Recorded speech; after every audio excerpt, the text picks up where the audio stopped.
L'annonce du nouveau code électoral fait toujours la une des journaux au Bénin. 2 points font débat. Désormais, les candidats à la présidentielle doivent être parrainés par 15% des députés et des maires contre 10% auparavant. Pour l'Assemblée nationale, seuls les partis qui ont obtenu au moins 20% des suffrages pourront prétendre à un siège. Avant, c'était 10%. Des mesures que rejette l'opposition. Elle y voit une manière pour le pouvoir de durcir les conditions de participation aux futures élections.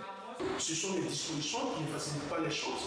Et c'est une Europe qui est détaillée, une Europe empoisonnée qui est détaillée afin de cibler un seul parti dans cette course électorale, c'est-à-dire le Parti des démocrates. Et nous profiterons de cette occasion pour appeler le peuple béninois à la vigilance et à savoir que c'est vrai que nous sommes à un peu moins de 2 ans d'élections générales, mais nous ferons tout afin qu'il ne puisse pas avoir un parlement monopolaire.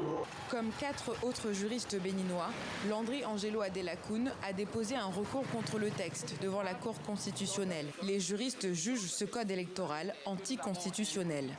Nous ne voulons pas un État où les élections vont conduire à des violences électorales. C'est pourquoi nous avons voulu anticiper. Malheureusement, pour le moment, nous n'avons pas eu gain de cause, mais nous continuons de croire qu'avec le temps, certainement que le juge finira par adopter notre vision.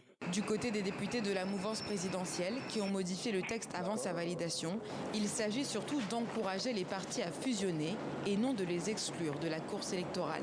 C'est-à-dire qu'il ne suffit plus d'être influent dans une ou 2 régions du pays pour prétendre siéger à l'Assemblée nationale du Bénin.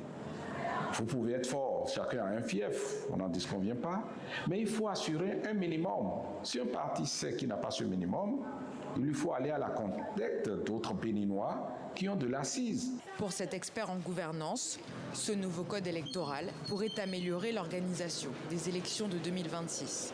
À 2 ans des élections, c'est une bonne chose d'avoir pu voter un code. Et ça permet une meilleure appropriation, même si les questions demeurent sans réponse.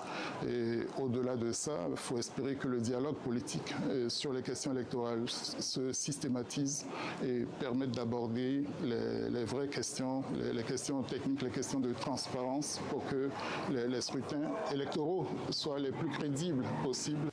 Ce nouveau code électoral impose également de déposer les candidatures jusqu'à 180 jours avant le scrutin pour les candidats à la présidentielle et jusqu'à 60 jours pour les députés, contre 50 jours avant.